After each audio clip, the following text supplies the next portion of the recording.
Oh, kembali lagi dengan saya Mahfud Hasan. Halo teman-teman, kembali lagi dengan saya Mahfud Hasan tentang konten-konten seputar materi-materi di sekolah maupun di perkuliahan. Di sini saya akan membahas tentang salah satu materi pada manajemen keuangan, yaitu struktur modal. Mungkin kalian sudah sering dengar apa itu struktur modal ataupun modal itu sendiri. Mungkin ketika kalian berpikir modal itu, kalian akan berpikir yang namanya uang, berpikir yang namanya modal, berpikir tentang bagaimana kalian mau membangun usaha itu, modalnya dari mana, terus itu biasanya dari sponsor ataupun kalian pada saat bikin acara-acara itu nanti dapat sponsornya berapa, dapat dananya itu berapa, dari kantong kalian pribadi berapa, semua benar apa yang kalian pikirkan. Tapi mari kita perjelas lagi secara akademisi apa itu struktur modal. Di sini saya akan membahas 4 hal yang berhubungan dengan struktur modal, yaitu bagaimana kita sendiri akan memahami apa itu struktur modal. Yang kedua adalah komponennya apa saja, dan yang ketiga adalah teorinya apa saja, dan faktor-faktor yang mempengaruhi struktur modal sendiri. Oke, tanpa bertele-tele agar tidak terlalu lama videonya, mari kita bahas apa itu struktur modal. Struktur modal ini adalah gambaran dari bentuk proporsi finansial perusahaan antara modal dimiliki yang bersumber dari utang jangka panjang atau long term liability, dan modal sendiri atau shareholder equity yang menjadi sumber pembiayaan suatu perusahaan. Berarti kan ini sumber dari segala sesuatu yang menjadi kegiatan operasi pembiayaan perusahaan itu sendiri.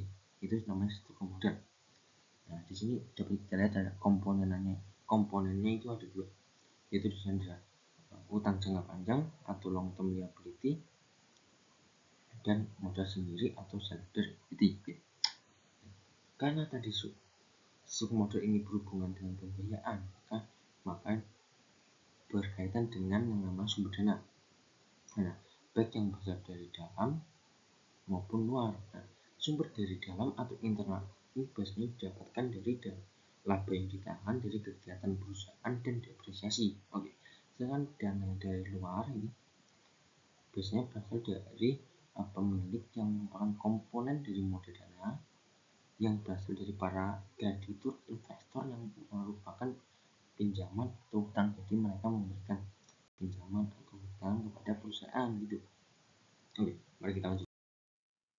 Apa itu arti struktur modal? Apa sih struktur modal? Kok kayaknya perlu kita bahas? Nah, gini. Struktur modal di sini bisa digunakan. Biasanya ini wajib dan biasanya ada saat mendirikan perusahaan, sudah pasti. Seperti apa yang saya bilang tadi, ketika kalian ingin membangun usaha, pasti kalian akan membutuhkan yang namanya modal, baik itu dari kantong Anda sendiri, dari kantong kalian sendiri, ataupun dari sponsor ataupun dari pinjaman. Itu namanya struktur modal. Itu adalah digunakan untuk membuat modal untuk ekspansi. Biasanya ini struktur modal ini biasanya untuk memperluas atau membuka cabang ataupun membuat cabang-cabang baru di berbagai daerah saat kalian mempunyai perusahaan besar.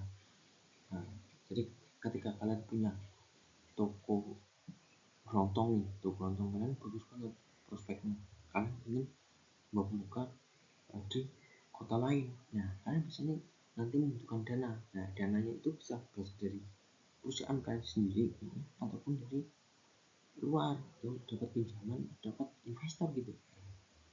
Nah, selanjutnya ada itu saat consolidation, baik merger atau amalgamation. Oke. Bersama dengan perusahaan lain ya.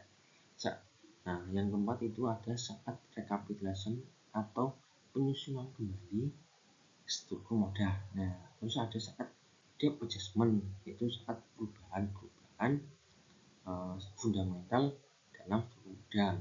Sebenarnya financial reorganization atau perbaikan akan menyeluruh dari struktur modal. Jadi arti penting semuanya sangat penting. Apalagi di poin ini, saat kalian mendirikan perusahaan ini, modal ataupun struktur modal di sini akan sangat berperan penting. Kecilnya ataupun dari mana kalian mendapatkan modal itu nanti akan sangat mempengaruhi besar kecilnya perusahaan kalian. Gitu. Oke, kita lanjutin. Terus jadi tadi kan ada pengertian bahwa modal ini nanti ada dari hutang jangka panjang dan modal sendiri. Nah, ini komponennya itu. Mari kita bahas apa itu komponen struktur modal. Struktur modal di sini ada dua, itu hutang jangka panjang atau long term liability dan modal sendiri atau yang biasa kita sebut dengan shareholder equity. Hutang jangka panjang ini adalah bentuk pembayaran jangka panjang yang memiliki jatuh tempo lebih dari 1 tahun. Nah, biasanya 5 sampai 20 tahun. Oke, sebenarnya ada modal sendiri. Dana jangka panjang ini modal sendiri dari dana jangka panjang yang disediakan oleh pemilik perusahaan. Jadi biasanya dari kantong pribadi nih, dari kantong pribadi yang bisa berupa dari pemegang saham nih, biasanya dari pemegang saham ataupun dari kantong kalian sendiri yang terdiri dari berbagai jenis saham, baik saham preferen dan saham biasa serta laba ditahan dan cadangan. Oke, mari kita bahas apa saja tentang hutang jangka panjang dan modal sendiri. Lanjut saja. Komponen hutang jangka panjang. Hutang jangka panjang ini biasanya digunakan untuk perluasan ataupun modernisasi dari perusahaan, karena kebutuhan modulnya itu sangat besar. Kalau kalian mau punya cabang di kota lain, kalian harus beli tanahnya, beli bangunannya, perizinannya belum, itu biasanya dalam jumlah yang cukup besar. Nah, biasanya itu didapatkan dari mana? Dari hutang hipotek. Nah, mungkin kalian sering dengan hutang tapi kalian belum tentu tahu tentang hutang hipotek. Nah, hutang hipotek ini adalah apa? Hutang hipotek ini adalah hutang jangka panjang yang dijamin dengan aktiva tidak bergerak. Apa itu aktiva tidak bergerak? Aktiva tidak bergerak itu tentunya adalah tanah dan bangunan. Nah, hutang hipotek kecuali kapal dengan bunga, dan hutang hipotek ini karena hutang masih ada syarat dan waktu pembayaran tertentu. Nah, contohnya adalah obligasi. Apa itu obligasi? Mengasalkan dengan surat berharga atau sertifikatnya. Ini biasanya dikeluarkan oleh perusahaan ketika mereka membutuhkan dana. Mereka ketika membutuhkan dana, mereka lebih memprioritaskan yang namanya obligasi daripada saham. Mari kita lanjut ke apa itu modal sendiri. Modal sendiri ini adalah modal yang digunakan atau dipertemukan untuk segala resiko baik usaha maupun resiko kerugian lainnya. Nah, sehingga modal sendiri ini nanti akan memunculkan yang namanya opportunity cost, itu biaya peluang, ataupun adalah itu bahwa wanita kemungkinan akan rugi maupun akan untung. Nah, terdiri dari apa saja modal sendiri? Modal sendiri ini terdiri dari yang namanya saham, laba ditahan dan cadangan. Apa itu saham? Saham biasa dan saham preferen ini biasa. Saham biasa di sini biasanya itu banyak diperjualbelikan di market online maupun offline gitu. Biasanya bisa kita beli dalam jumlah lot berapapun. Sedangkan saham preferen ini biasanya sangat terbatas dan khusus. Dan keistimewaan dari saham preferen adalah ketika kalian mungkin perusahaan ini bangkrut ataupun mendapatkan keuntungan, biasanya akan lebih diprioritaskan yang namanya saham preferen. Nah, gitu ya. Laba ditahan. Laba ditahannya apa? Bukan keuntungan yang kalian tahan ataupun kalian ini nggak boleh keluar nih, keuntungan nggak boleh kita lakukan. Keuntungan di sini maksudnya adalah keuntungan yang dibayar, yang tidak dibayarkan sebagai dividen, atau keuntungan yang tidak dibayarkan kepada para pemegang saham. Itu sebenarnya apa itu cadangan? Sebenarnya gini, tren dari cadangan. Cadangan di sini bukan kalian kita punya uang segini nanti kita buat cadangan ya, takut besok ada apa gitu buat perusahaan. Bukan gitu. Cadangan di sini maksudnya adalah keuntungan yang diperoleh beberapa waktu yang lampau gitu, ataupun dari hasil kegiatan operasi perusahaan dari tahun-tahun sebelumnya atau dari tahun yang sekarang atau tahun berjalan. Oke, mari kita lanjut. Oke, kita lanjut pada pembahasan yang ketiga, yaitu teori struktur modal. Mungkin kalian sering mendengar yang namanya teori struktur modal, ataupun kalian belum pernah mendengar tentang apa itu teori struktur modal. Teori struktur modal ini ada banyak sekali. Nah, tapi di sini saya akan hanya membahas nanti 6 teori saja. Yang pertama adalah agency teori. Nah, apa itu agency teori? Agency teori ini adalah teori keagenan. Jadi sebuah kontrak antara manajer untuk agen dengan pemilik atau prinsipal. Agar hubungan kontraktual ini dapat berjalan dengan lancar, maka pemilik ini tadi akan mendelegasikan atau memberikan otoritas pembuatan keputusan kepada manajer gitu. Maksudnya gini, contohnya, jadi teori ini sebenarnya mengatakan bahwa manajer ini ataupun para agen ini sebenarnya tidak selamanya akan mengikuti segala bentuk arahan dari para pemilik ataupun prinsipal gitu.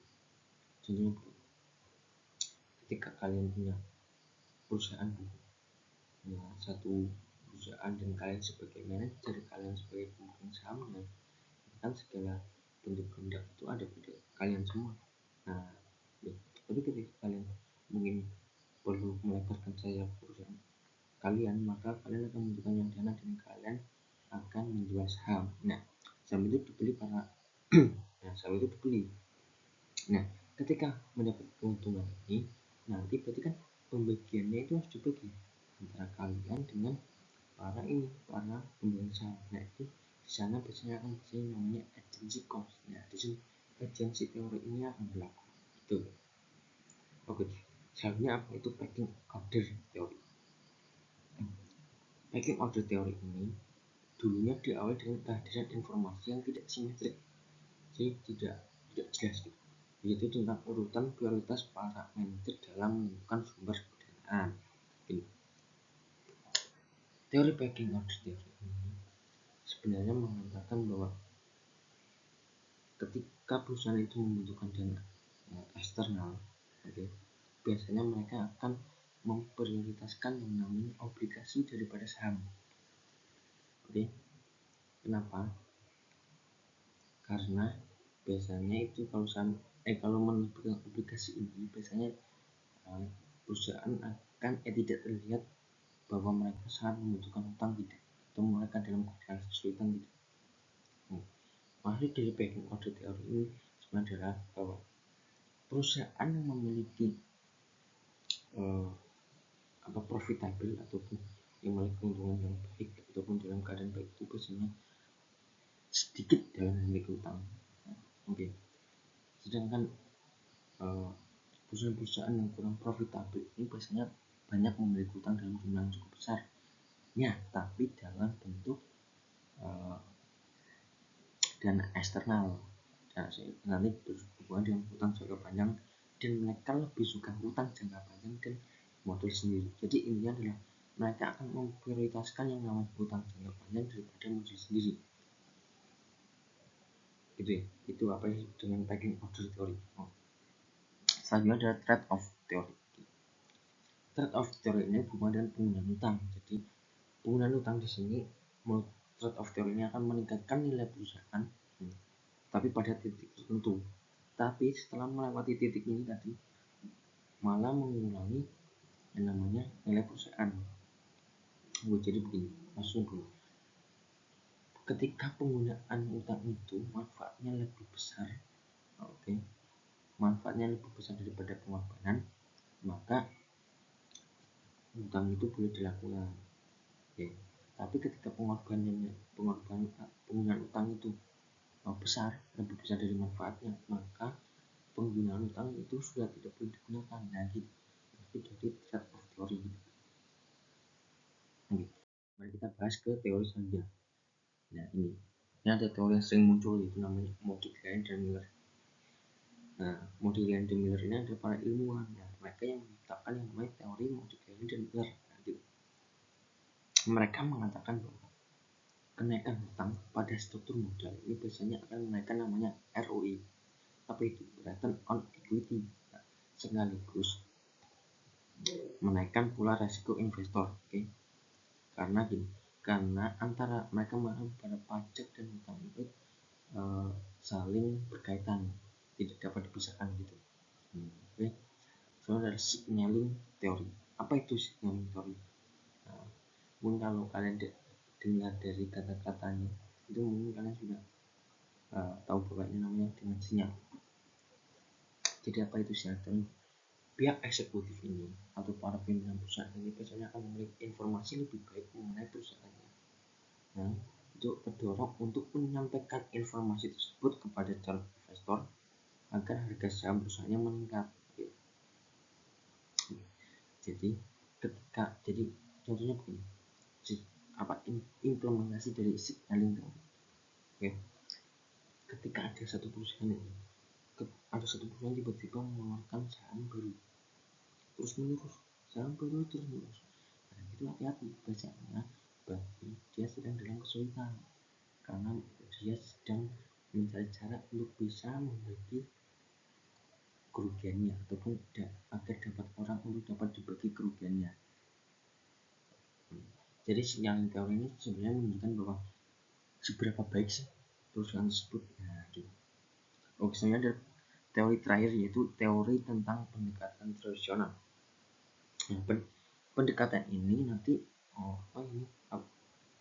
pendekatan tradisionalnya adalah teori yang dilawan oleh tadi Modigliani dan Miller. Nah, apa itu pendekatan tradisional? Pendekatan ini mengasumsikan bahwa hingga satu level tertentu resiko perusahaan tidak mengalami perubahan dan KD maupun KE ini atau tingkat utang ini relatif konstan. Nah, gitu ya. Tadi itu ada teori struktur modal, itu teori yang biasanya ada pada struktur modal. Oke, mari kita lanjut ke pembahasan selanjutnya. Oke, yang terakhir adalah faktor apa saja sih yang mempengaruhi struktur modal? Struktur modal itu dipengaruhi oleh banyak hal. Ada banyak hal yang mempengaruhi struktur modal. Tapi di sini saya akan hanya membahas 9 saja, agar tidak terlalu lama dan kalian tidak jenuh menonton video saya ini. Oke. Yang pertama itu adalah risiko bisnis. Faktor ini sudah pasti ada. Ketika kalian menggunakan modal, maka resikonya ya ada kalian rugi. Apabila kalian menggunakan utang, resikonya kalian tidak bisa bayar, gitu aja. Nah, soalnya ada fleksibilitas finansial. Apa itu fleksibilitas finansial? Adalah kemampuan perusahaan untuk dapat memperoleh modal dengan syarat-syarat yang tidak memberatkan dalam kondisi yang buruk sekalipun. Jadi dia fleksibel. Dalam kondisi sulit ya mereka bisa sih dengan mudah mereka dapat modal.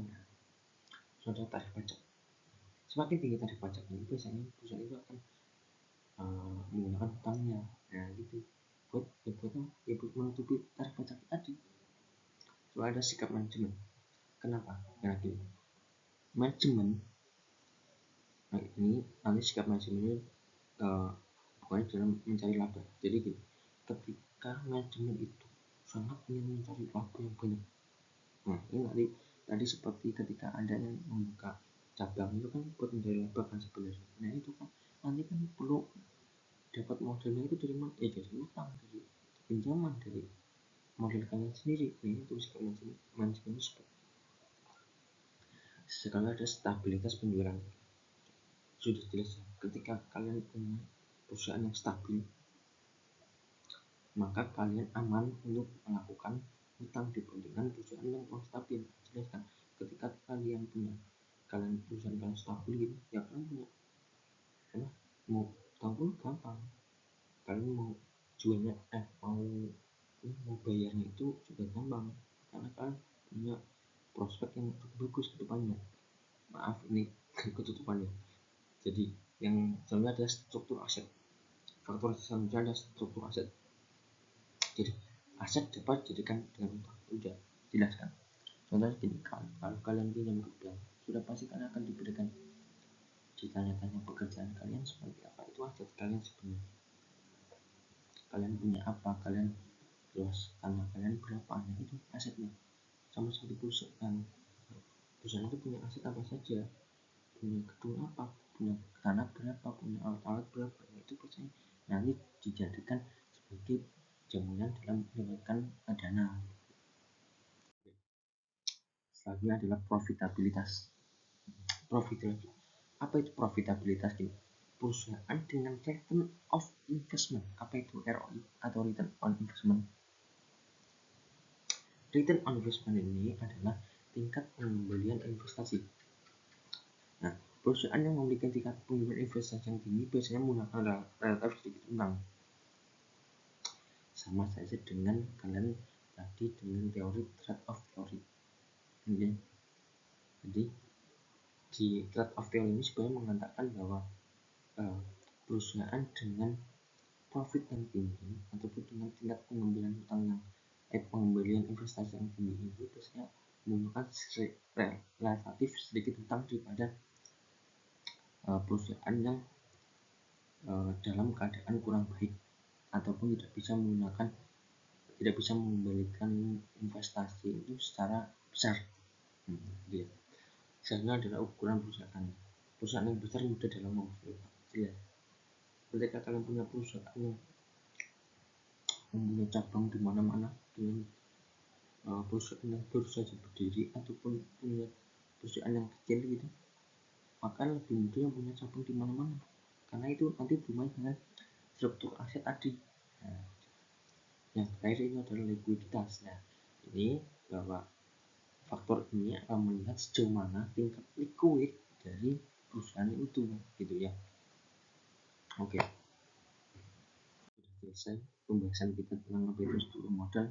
Jadi struktur modal ini sangat penting bagi suatu perusahaan ketika kalian awal mendirikan sebuah perusahaan, baik kalian ingin mendirikannya maupun ingin memperluas jaringan perusahaan kalian.